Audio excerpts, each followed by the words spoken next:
Hi hello నమస్తే welcome to sauce TV నేను విశ్వ. సో బేసికల్గా మనం ఏంటంటే హీరోలు అంటే పాన్ ఇండియా లెవెల్లో ఉండే హీరోస్ అంటే గ్రేట్ వన్ స్టార్స్ గురించి మాట్లాడుతుంటాం. కానీ ఒకానొక టైంలో మనల్ని వచ్చి తెలియకుండా వచ్చి కడుపు నవ్వించినటువంటి హీరో ఎవరైనా ఉన్నారంటే సంపూర్ణేష్ బాబు. సో రీసెంట్ టైమ్స్లో సంపూర్ణేష్ బాబు గారు అయితే పెద్దగా కనిపించట్లేదు.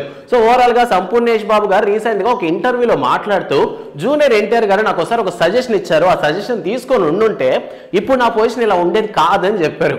సో యాక్చువల్గా చూసుకున్నట్లయితే హృదయ కాళయం లాంటి సినిమా తర్వాత సో సంపూర్ణేష్ బాబు గారి జనాలు చాలా సర్కాస్టిక్ గానే యాక్సెప్ట్ చేశారు. బట్ ఓవరాల్ గా ఆయన చూసినప్పుడు కూడా జనాల్లో తెలియని ఒక వైబ్ క్రియేట్ అయ్యేది. సో ఆయన చూస్తేనే చాలా మంది నవ్వుతూ ఉండేవాళ్ళు అనమాట.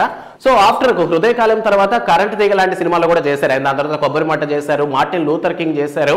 అండ్ ఓవరాల్ గా ఈ సినిమాలు తీసిన తర్వాత ఒక 4 to 5 ఫిల్మ్స్ వరకు హీరోలుగా చేసినప్పటికీ కొన్ని సినిమాస్ లో క్యామియోస్ లాగా అలా వచ్చి అలా వెళ్ళిపోయారు అనమాట. సో రీసెంట్ టైమ్స్ లో ఆయన బిగ్ బాస్ లో ఉన్న విషయం గురించి పంచుకోవడం జరిగింది. సో బిగ్ బాస్ కి సపరేట్ ఫ్యాన్ బేస్ ఉన్న విషయం మనకు తెలిసిందే. సో మన తెలుగులో ఆ బిగ్ బాస్ స్టార్ట్ అయినప్పుడు జూనియర్ ఎన్టీఆర్ గారు ఈ బిగ్ బాస్ షోకి హోస్ట్ గా చేశారు.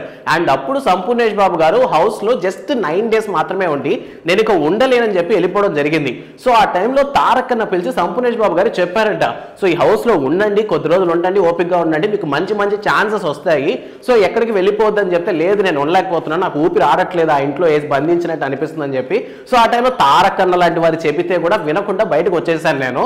సో ఇన్ కేస్ అప్పుడు కానీ నేను కానీ వినుంటే ఖచ్చితంగా ఈ రోజుకి ఒక మంచి పొజిషన్ అయితే వచ్చుండేదేమో అని చెప్పి సంపూర్ణేష్ బాబు గారు చెప్పారనమాట. సో రీసెంట్ టైమ్స్ లో చూసుకున్నట్లయితే ఆయనకి ప్రెసెంట్ ఎలాంటి ప్రాజెక్ట్స్ లేవు, అంటే ఎక్కడ కూడా క్యామియోస్ చిన్న క్యారెక్టర్స్ కూడా రావట్లేదు అనమాట.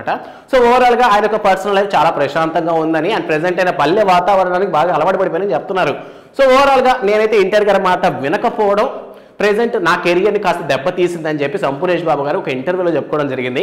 సో ఓవరాల్ గా సంపూర్ణేష్ బాబు గారు లాంటి హీరోలు మన ఇండస్ట్రీలో చిన్నగా అప్పుడప్పుడు వచ్చి చిన్న సినిమాలు చేసుకుంటూ వెళ్తారు. కానీ బట్ సంపూర్ణేష్ బాబు గారికి వచ్చినటువంటి ఆ ఫేమ్ ఏదైతే ఉందో అది అంత ఈజీగా ఎవరికి రాలేదు.